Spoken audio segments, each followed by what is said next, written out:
You're listening to the Weekly Accounting Hacks Podcast, January 15th, 2017. Welcome to the podcast. If you're joining us from Reddit Accounting, you might know me as Oakland Raider with the number 8. And if you are from Reddit and you've seen some of my posts, hopefully you were informed, entertained. That's the goal of this podcast. And I think I bring a unique perspective that could be helpful to some. My career has definitely been anything but a straight line. I've worked for 2 out of the 4 Big 4 firms. I've worked for a local CPA firm. I've worked for a national CPA firm, state government, federal government, and even a brief stint in consulting. And later in a future podcast, you might even hear about my brief stint as a electrician's apprentice. Yeah, I actually did construction work in between 2 jobs, believe it or not. And those are some stories, probably interesting stories to some that I can share a little bit later in a future episode. Right now, it's busy season, you're overworked, you're underpaid, you want to be entertained. So this first episode I decided let's do some story time. And you'll probably hear throughout the podcast most of my stories coming from government or public accounting, because let's be frank, those are the 2 most surreal work environments you will ever work for if you have the pleasure of experiencing those. Now my first story comes from down here in Silicon Valley at one of the public accounting firms down here. And most people know technology clients are very dressed down, almost barely business casual. So one of my buddies was on that particular client, and it was his continuity client. So he's there for year end and the quarterly reviews. And there was one particular guy he worked with that, let's just say, got the partner and the senior manager on the job upset, but not quite in the way you would think. He would pass the time throughout busy season coming up with different themes for the day of the week, just to kind of break up the monotony of everything. So I can't remember what he did on Monday, Wednesday, Thursday, or Friday, but I'm sure they remember what he did on Tuesday. This guy did Tie Tuesday. Without fail, every Tuesday, this guy would be decked out in a full suit and tie, regardless of the client work environment, regardless of what anybody felt. And people would ask him, hey, what's with the tie? And he'd say, didn't you know? It's Tie Tuesday. I'm going to wear a tie. And he probably said it in that voice too, but he actually took this so far that it actually made the client uncomfortable, and they made a direct complaint to the partner. And so it went down to his manager, and so his manager sat him down and said, look, we are getting reports, getting complaints that the client's uncomfortable with your tie. And he said, well, it's Tie Tuesday, and I choose to wear a tie, and you guys can't enforce me to dress down.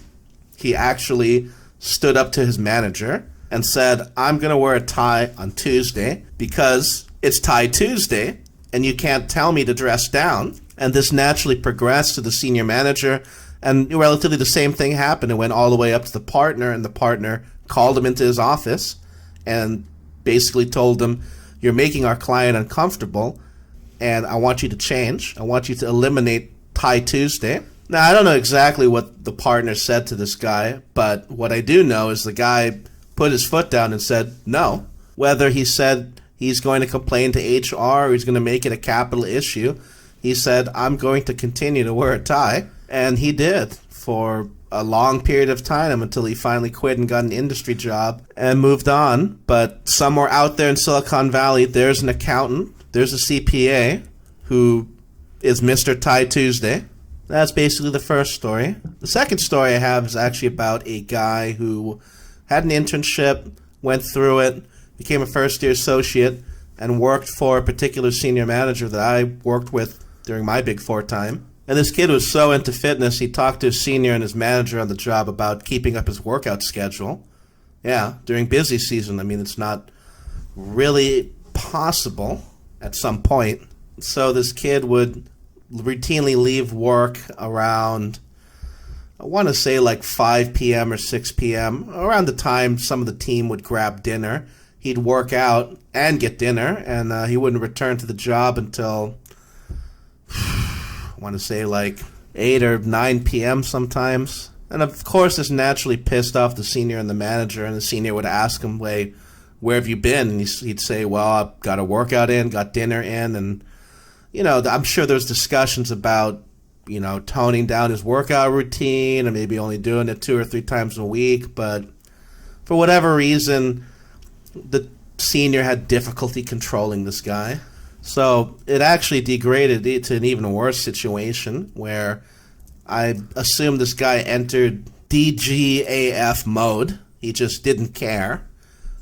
He would wander around the client office and touch things on people's desks. And the reason they know is because this got caught on camera. And I guess a particular employee of the client was also a fitness nut and had a box of Cliff Bars. And he was sitting on their desk or something, munching down Cliff Bars in the middle of the night when he should have been in the audit conference room working with the others. Real surreal. And obviously he was let go at that point. But that brings me to the final story. I wanted to keep this podcast a little bit short. Kind of on a similar token, there was another guy that worked at the firm who was a first year working on an engagement. And this is probably a good lesson in team etiquette varies from team to team. As in, what works on one team might not work on the other. For example, on one particular engagement, I had a very old school partner who just couldn't stand headphones. If he saw you with earbuds in your ear, it's game over. You're going to get a lecture because he didn't think that anybody could work productively with music in the ear. And the only thing I have to say about that is there is a small sliver of truth to that, but most of the time I'm listening to music when I was doing auditing and public accounting wasn't to entertain myself, but to block out all the nonsense noise coming out of other people's mouths or noise on the client site that takes you out of focus. So that all doesn't really matter in the end. It matters what your supervisor, your manager, your senior manager, your partner thinks, because in the end, all that really matters is that performance review in the end. Actually, no, I'll even take that back. That doesn't even matter, because no matter how good you do, you're going to get chewed out. That's a little bit of red pill advice for all you first-year associates out there. The performance reviews are intended to make you feel terrible about yourself so that you will change some of the areas they want you to work on and fix. Doesn't mean you're a bad employee. I've had friends who cried their eyes out after getting a performance review because they thought they were doing so well, they thought they were cool with everybody, and then harsh words get said. I mean, from my experience, I got let go from a national CPA firm, but then on the flip side, I've worked for 2 of the big four public accounting firms and had nothing but decent reviews, straight average across the middle.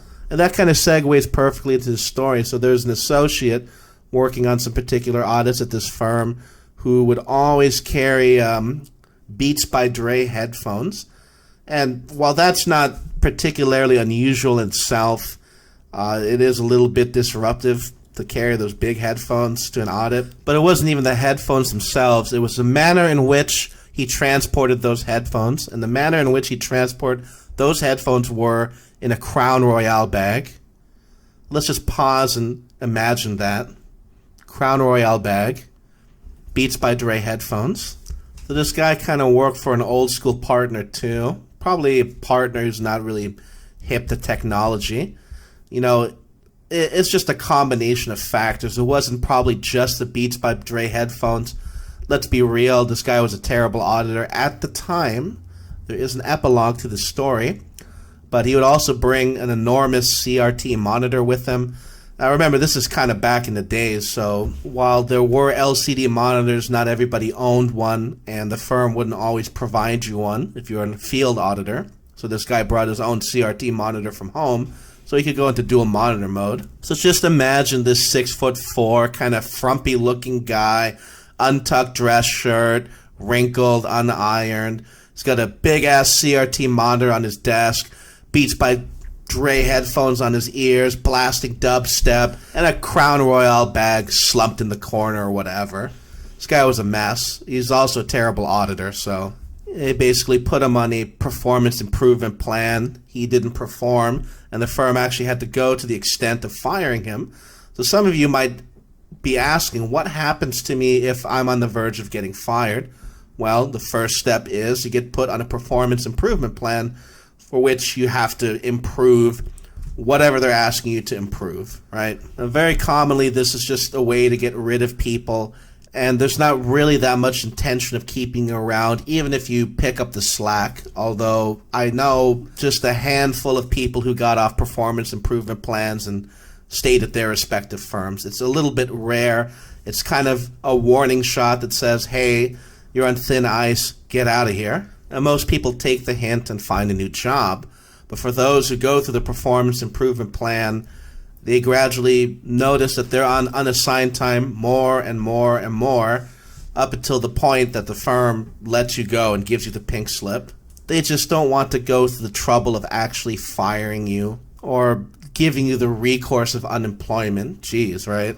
So our Crown Royale friend finally got let go. But the epilogue of this story is I actually hear he's a senior manager now in Silicon Valley. So for all you associates out there who want to figure out who this is, find out the senior manager on your job, ask them if they like Crown Royale and what they think about Beats by Dre headphones.